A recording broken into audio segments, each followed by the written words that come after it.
Previously on Castro on Culture. Save us, Chris! Save us! And now, the conclusion.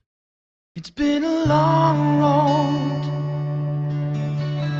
getting from there to here. Well, it's here, the long-awaited next entry in the Christopher Nolan filmography.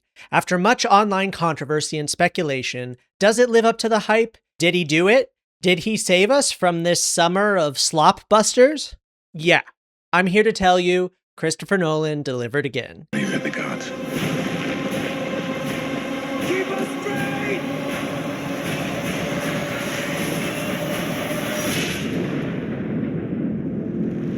Hi, I'm Greg, and this is Castro on Culture, where I talk about whatever I want. Today, I'm talking about Christopher Nolan's The Odyssey. By the end of the video, if you like what I've had to say, consider subscribing. I talk about all kinds of movies, TV shows, comic books, and video games on the channel. There's bound to be more you're interested in. And in case you're wondering, for this review, I'll do a non-spoiler section in the first half before getting into spoilers. It has that incredible Nolan structure on par with Batman Begins or The Prestige, where you're pulled in right away.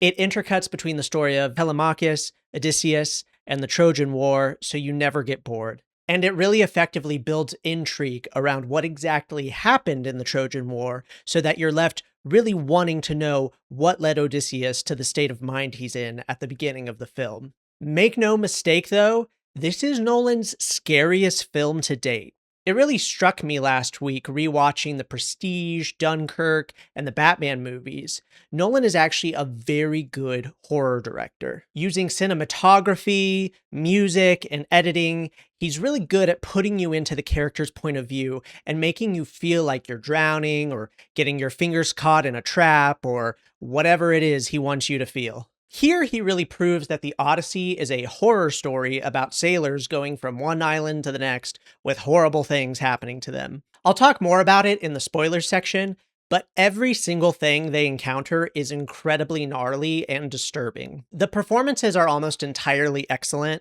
with multiple standouts.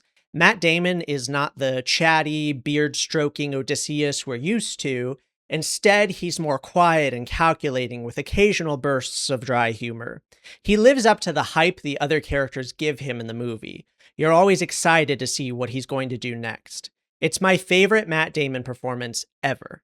I think he'll definitely get at least a Best Actor nomination. Anne Hathaway has less to do as Penelope, but what she does get, she makes the most of.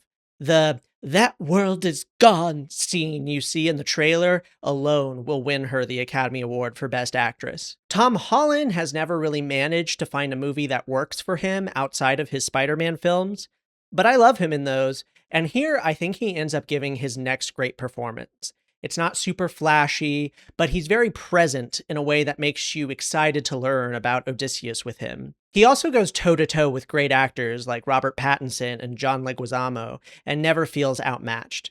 It's probably not likely, but I do think it's possible he could get an Oscar nomination in the role. John Leguizamo is the more likely Best Supporting Actor nomination. This is a great late career role for him. He gives it his signature smart-ass vibe, but also has these big all is lost moments where he loses all hope and breaks down. He shows a ton of range, and it's something he couldn't have done as a young man. I will say he mistreats some animals at the beginning, which might be too much for some animal lovers.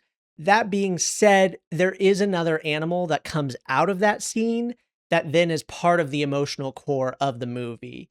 If you're very, very sensitive to animal pain, you might want to skip this. But honestly, if you love animals, there is a great subplot here about how much they can mean to people.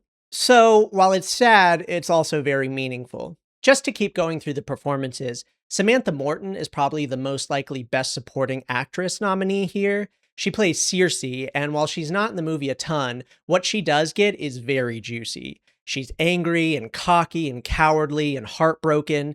She communicates that female pain and fury that is central to the character. And she brings the horror more than anyone else in the movie. It's sick in both senses of the word. Robert Pattinson is good, but I love him, so I couldn't help but be a little underwhelmed by what he gets to do here. He's a bit one note as a conniving suitor, but he does really play it up in some scenes that are a lot of fun. He's almost nearly comedic relief in a way. He just doesn't have a huge arc. The silent star of this movie is actually Himesh Patel as Eurylochus. He is Odysseus's second in command, and he really ends up being the Robert Duvall to Matt Damon's Al Pacino. He's not the flashiest role in the movie, but he's the glue that holds it together. If you didn't care about him, if you didn't like him, then you wouldn't care about Odysseus's voyage at all. As it is, he's the face of the crew and the reason we want to see them pull through. If the Academy is smart and paying attention, they'll give him a nomination. Beyond him, everyone else in the movie has a pretty small role, but they're almost all impactful. Let's talk about Elliot Page and Lupita Nyong'o, since they were so controversial. They're both great, and it's funny because I think for the most part, the criticisms of their casting were just people being bigoted, but to the degree some people had actual specific complaints, it was usually like, oh, Elliot Page is too scrawny to be a Greek warrior, and Lupita is attractive, but not pretty enough to be the most beautiful woman in the world. Well, the movie actually contextualizes both of those things. I'll talk about it more in the spoilers section, but yeah, Elliot gives a really good, smart, angry, sad performance as Sinon, and Lupita just channels more of that female rage in both of her roles as Helen and her half-sister Clytemnestra. I knew she would be able to bring that wrath, and she really, really does. She actually scared me at one point. Zendaya is also great as Athena. She's just not in the movie a ton, but she has some beautiful lines about the nature of the gods and life in general. She and Matt Damon have really good chemistry, actually. They just seem like friends. I'd love to see a buddy cop movie with them. Jon Bernthal is just doing Jon Bernthal, but he really nails his line deliveries in that mode, and he really evokes the emotions of the stories he's telling Telemachus. I liked but didn't love Charlize Theron as Calypso. She really just isn't given much, and unlike some of the other smaller roles, you just feel like this one needed more time to develop. Once her arc culminates, it feels very sudden. This is also just a problem I have with the original epic. Calypso always feels kind of redundant to Circe. Does the story really need two magical ladies that ensorcel Odysseus for years? If I were Nolan, I might have cut her in favor of expanding Circe's role. Also, in the movie, Calypso's wardrobe is a fishing net dress, which is just a little too on the nose for me to have the sea nymph wearing a fishing net. Like, why is that comfortable for her? Probably the only actor who doesn't work for me in this at all is Benny Safdie, who plays Agamemnon. He's kind of the silent antagonist of the film. It's a little silly, but people basically are right. In battle scenes, he does look like Darth Vader with stormtroopers racing past him. It works, though. He's menacing and aura farming, but then he talks. That's a little bit of a spoiler, I guess. Hey, spoiler, at one point, the antagonist of the movie opens his mouth. And he just sounds very young and very modern. It's not a great performance, but it's also just odd casting because he should be Odysseus's age. I mean, that's true in the epic, and I should think it would be true here. I mean, he doesn't really get much backstory with Odysseus, but it does seem sort of implied that if you're serving a king for a long time, he'd probably be your age or older. Benny Safdie is 40 and Matt Damon is 55. I just don't know what Nolan was going for there. I'll briefly touch on the dialogue too, since I mentioned Benny sounding too modern. That is occasionally an issue throughout. When Telemachus says dad or someone says stuff, it kind of pulls you out. But other times the modern language is actually really charming and fun. It's just contextual. You can't say any one thing about it. Sometimes it works, sometimes it doesn't, but it works more often than not. I see a lot of criticism online of the dialogue at the beginning, and I just don't agree. It's part of what makes the movie transporting.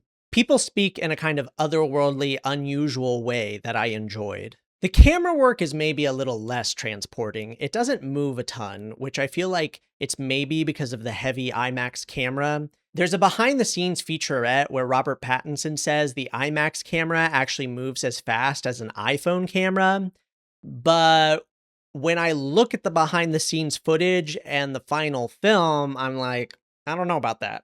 It just looks really heavy, and I feel like that has to limit some of the shots Nolan's able to do. There is also this thing in the palace in particular where they do extremely shallow focus pulls, like literally the middle centimeter of Anne Hathaway's face will be in focus, like the tip of her nose. So sometimes when the focus is changing from foreground to background, you're just staring at blur for a few seconds. But at the same time, the rough edges of a Nolan movie are kind of something I've come to enjoy after doing my ranking. I appreciate that he experiments. Ludwig Göransson's music also wasn't a big standout for me. There's a track that plays when Odysseus and Telemachus are escaping Athena's temple that I really liked. It has some vocals that feel really epic. But the rest of the movie has some strange electronic stings that don't quite click for me. I will say I prefer how it's somewhat subtle compared to the overbearing Hans Zimmer music in Inception, which was always like, feel emotions now. This score lets the performances and the images speak for themselves a lot more. Travis Scott's contributions don't really do much for me. We ragged on him at the end of the Nolan ranking videos, and I hate to keep being a dick, but he was kind of exactly what I was worried about.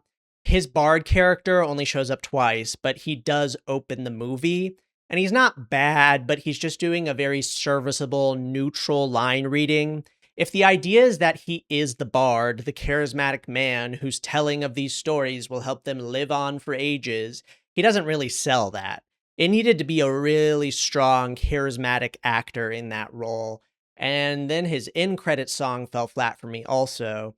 We cut to credits on this corny electronic stinger, and then the lyrics are all low-key and mumbly. If you're going to have a rapper do your end credits, get someone a little more exciting like Kendrick or Frank Ocean. That's all I have for the non-spoiler crowd, so go see the movie and then come back to hear the rest of my thoughts. I see some people online saying they think the first act was boring, but I loved how we don't see Odysseus for like 20 minutes or more. You're hearing John Leguizamo and Mentor and Penelope talk about how great he is, how Telemachus wishes he knew him.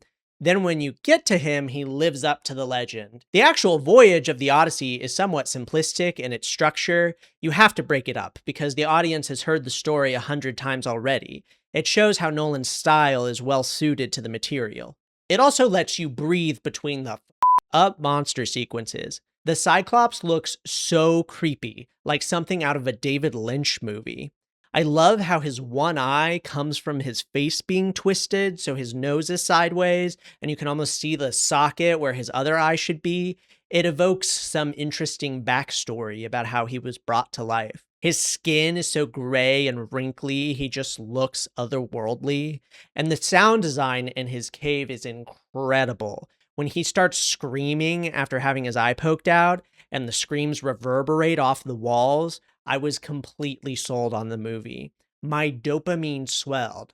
I was like, this is literally dope. And again, Nolan's subjectivity really shines here because he makes you think about how up it is that the Cyclops just casually munches on a few soldiers at a time, and then lets the other ones just hang out in the cave with the sheep. Odysseus has a great line later when the Cyclops starts talking to himself. The soldiers are like, why didn't he talk to us? And Odysseus is like, do you talk to ants? It's creepy and awe-inspiring.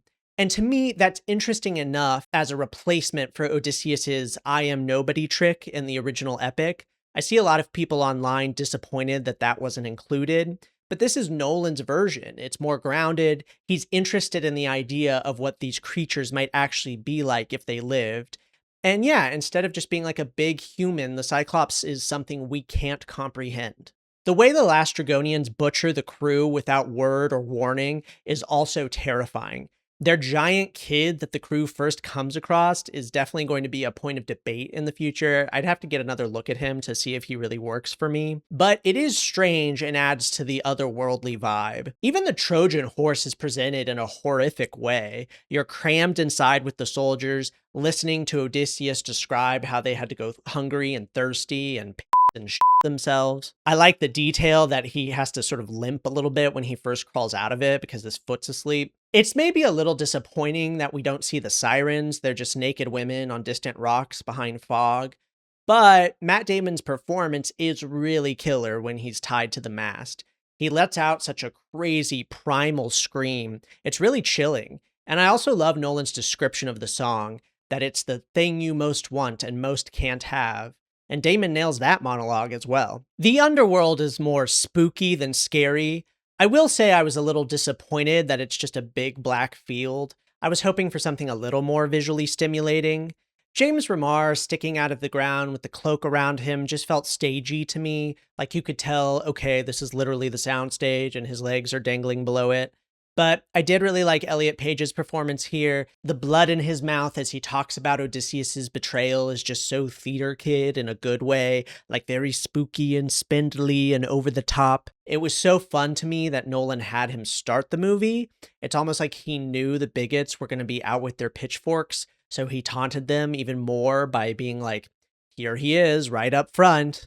But like I hinted at in the non-spoiler section, Elliot Page being a scrawnier man is the point. His character Sinon is the scrawnier younger brother that Odysseus chose over his older brother, Robert Pattinson, so that their father could keep his older, stronger son at home. He was trying to show mercy to the family. Lupita's Helen is similarly sort of elaborated on.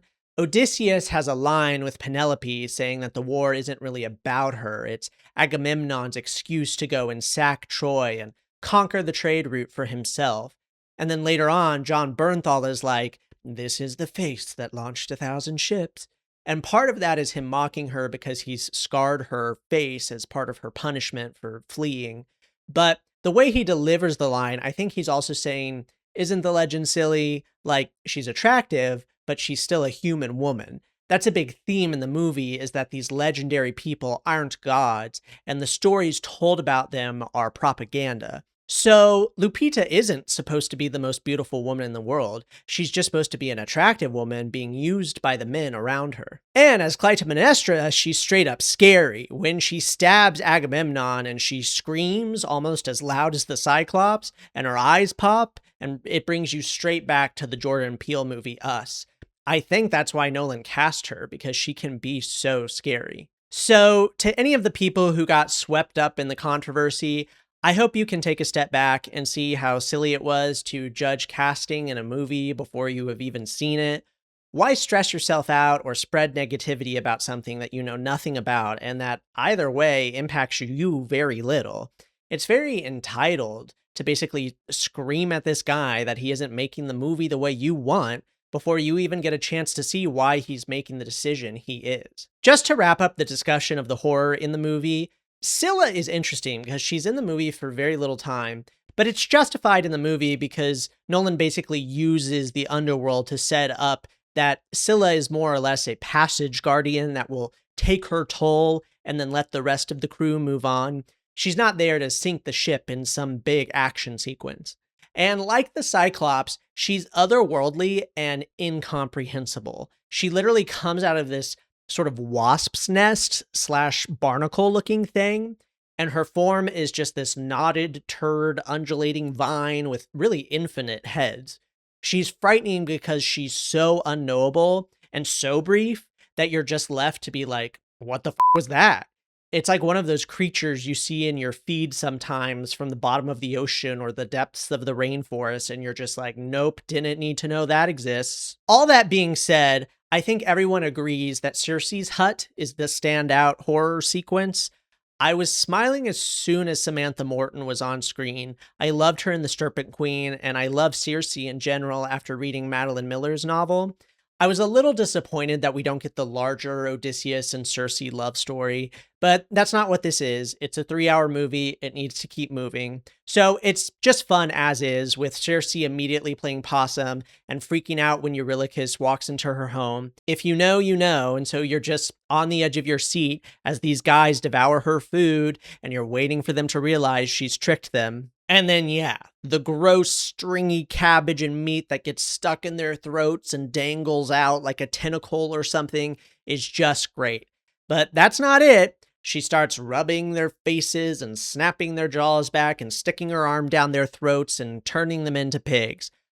I don't think anyone can say that this isn't the best depiction of that ever. It's a woman in a hut, and it's scarier than any of the big monsters in the movie. So, is Circe the next Joker? No, but she is an all time great Nolan villain. I also really like the action in the movie. I couldn't help but think it was dope when Odysseus shoved that guy's own dagger into his jaw.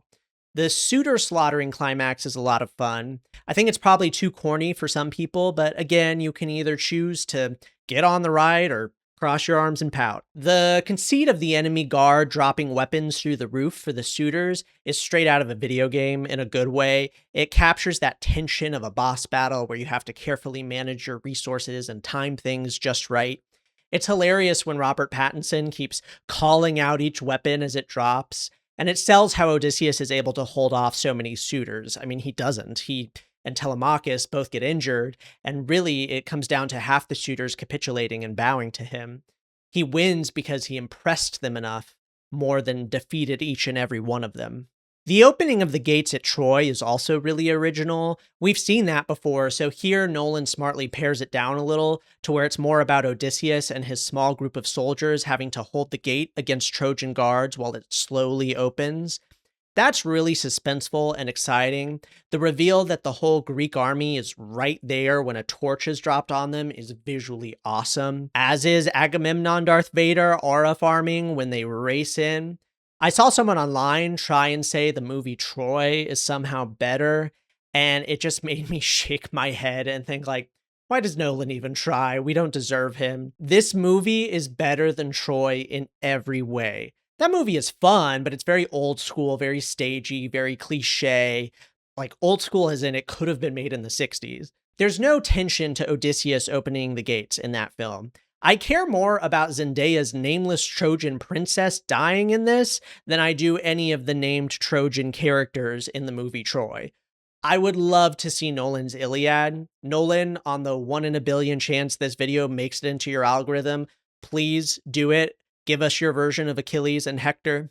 The reveal that Zendaya's Athena is appearing as the Trojan woman who was beheaded is really poignant. She represents this loss of innocence or civility that has now tainted the Greek world. Some people find it corny that Odysseus characterizes this by saying, "Our age of bronze has ended." But that little inversion there works for me because, I mean, he's not literally saying like, we live in the Bronze Age. It's a little more artful than that. I mean, he literally just switched the word, but it works for me. And the Sea People twist is awesome. If you don't think that's cool, I don't know what to tell you. The Sea People are a real-life, mysterious group that led to the Greek Dark Ages. It's a fun recontextualization that it was the Greeks themselves, and not only that, but their heroes like Odysseus and Agamemnon spreading the hate from Troy around Greece. Although it is a little odd, he leaves Telemachus at the end to just deal with this worse world he's created, but then again, in real life, I wish the older generations would just leave us alone to fix everything, so there is that. I see a lot of people who read the epic complaining online about how this Odysseus isn't as chatty and persuasive, and using his arc to sort of disparage the movie in general. He doesn't have the I am nobody exchange with the Cyclops. He doesn't have his romance with Circe. People make fun of the Bronze Age line. And look, I like the original epic. I also love Madeline Miller's Song of Achilles and Circe. I did have a pang of disappointment when I realized her role would be more limited, but those are books, and this is a movie that's trying to fit the whole story into 3 hours, and it's Nolan's movie, so he gets to portray it in a way that's interesting to him. It's funny, when I talked about The Dark Knight in my ranking video, I had it at number 1, but I spent a lot of the time talking about how it disappoints me as an adaptation of The Long Halloween. I still love that movie because while it's not a good comic book movie, it is an incredibly engrossing crime drama with gritty performances from character actors like Gary Oldman and Eric Roberts in a larger-than-life world brought to life through Christopher Nolan's direction.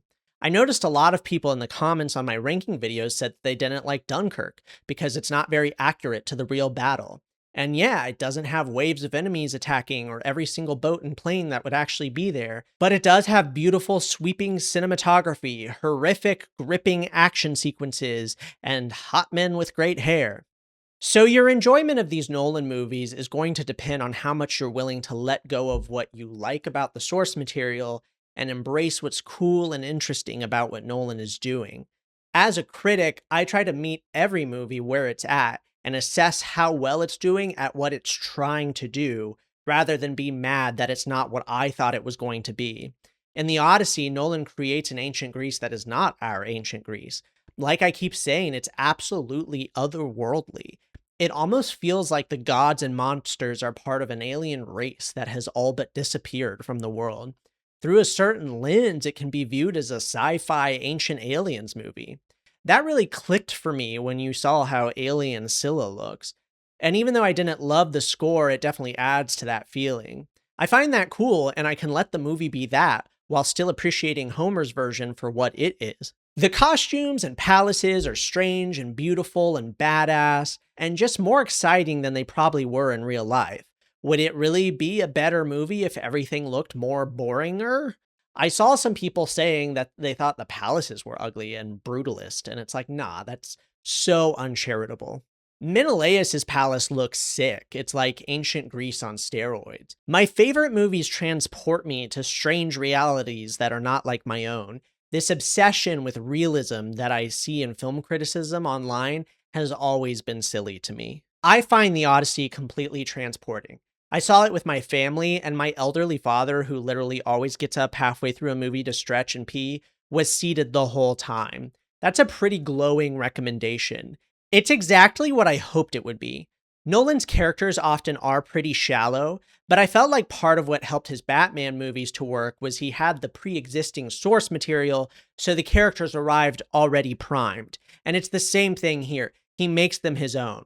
But Odysseus, Penelope, Telemachus, Circe, everyone shines because they are built on that great foundation of the source material. The Odyssey has better characters than Dunkirk, it's more exciting than Oppenheimer, it's more coherent than Tenet, and it's more eventful than Interstellar. For me, it's one of Nolan's best films. It reaches close to the heights of Batman Begins and The Dark Knight. I think some of those rough edges I mentioned keep it from being quite that perfect, but still, I'm ranking it as his third best, just below Batman Begins and above Memento. And in terms of overall score, I give it a 9 out of 10. Don't listen to any of the naysayers online. Go see it and be transported like I was. The only real thing that makes me mad about the Odyssey is that now Dune Messiah is not going to win any Oscars. I've always kind of rooted for that franchise to have its breakout Return of the King moment with its third movie. The first two did well, but I don't think they're exactly cultural phenomenons, and I think they deserve to be. That second one in particular is as transporting as this movie. And maybe I'll be surprised and Messiah will just be so good that it still breaks through and we have a really exciting Oscars with both Odyssey and Messiah competing. But I suspect Odyssey will have more appeal to older Academy voters, both in that it's a story they're familiar with and it's a director they like more. I do think the Odyssey will sweep the technical awards and win Best Picture. It's a little early to call the director and acting awards. We have to see what competition pops up in the winter. But yeah, if you've already seen the Odyssey, let me know what you thought in the comments. And while you're down there, please subscribe so you never miss one of my videos. See you next time.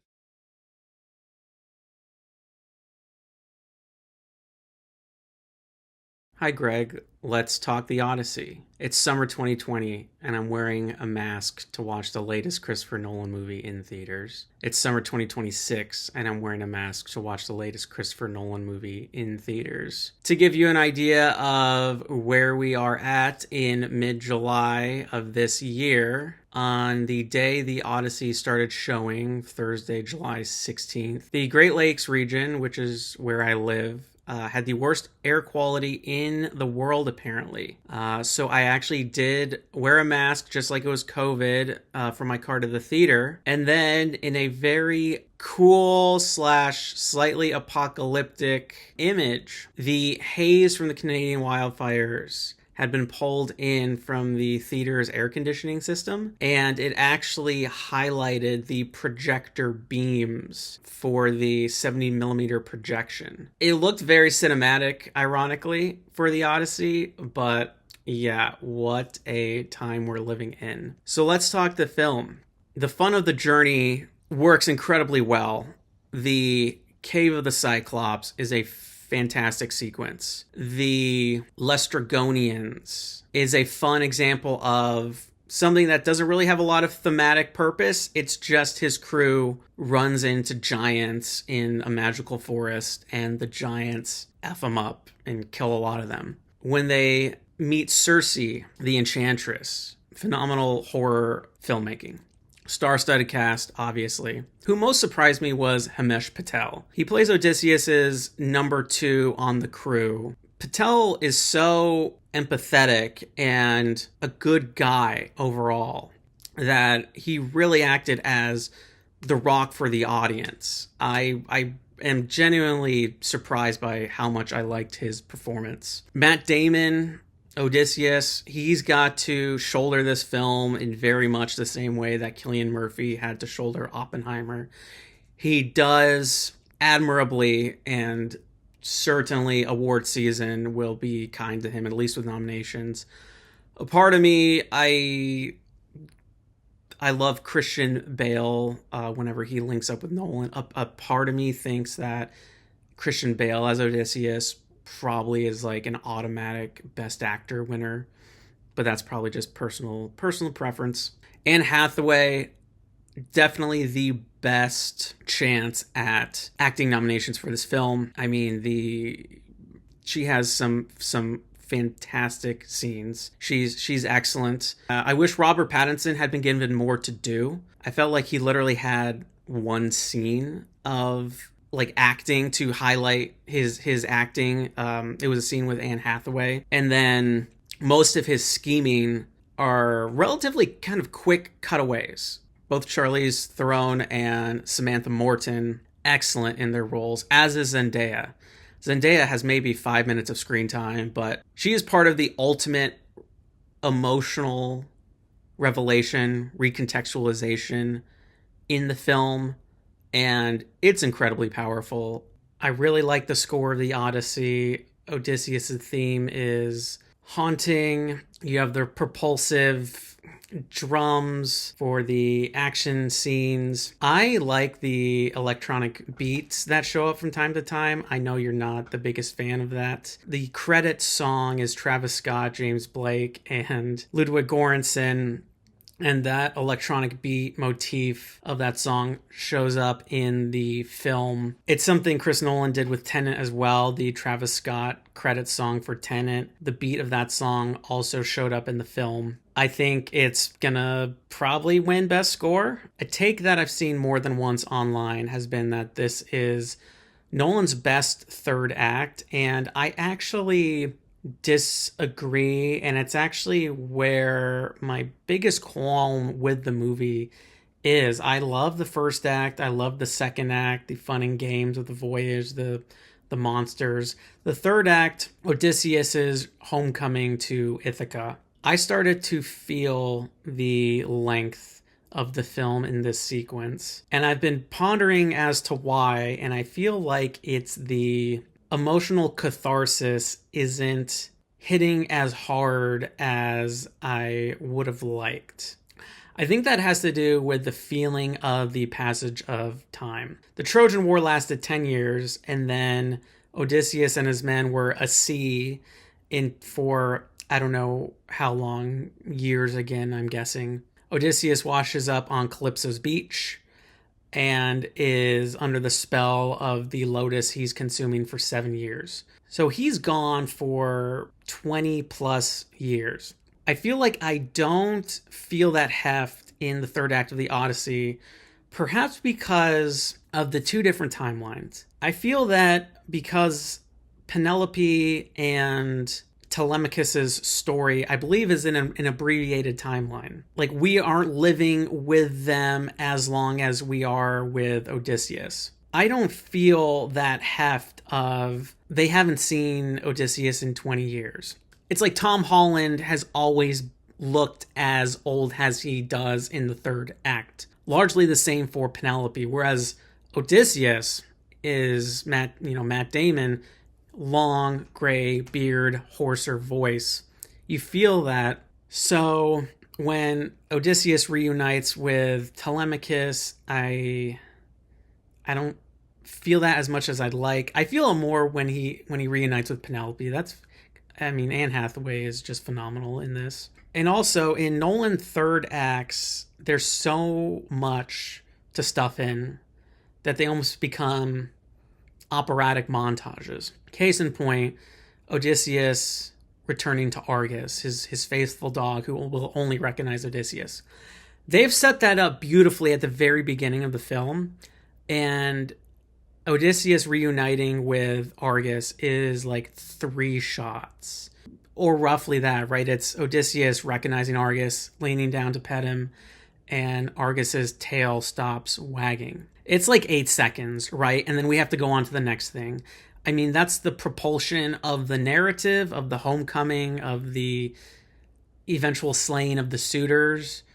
But also that's just always what happens in a lot of Nolan third acts is we got a lot to cover. Thinking of, I know in our previous ranking video, we talked about the emotion of John Wick's dog. That film lingers with John Wick and his dog more than this film does. And this film is arguably one of the most famous dog owner moments in like the Western canon. 13th Nolan feature. This is definitely in the upper third for me. I don't think anything can ever displace The Dark Knight or Memento for me personally.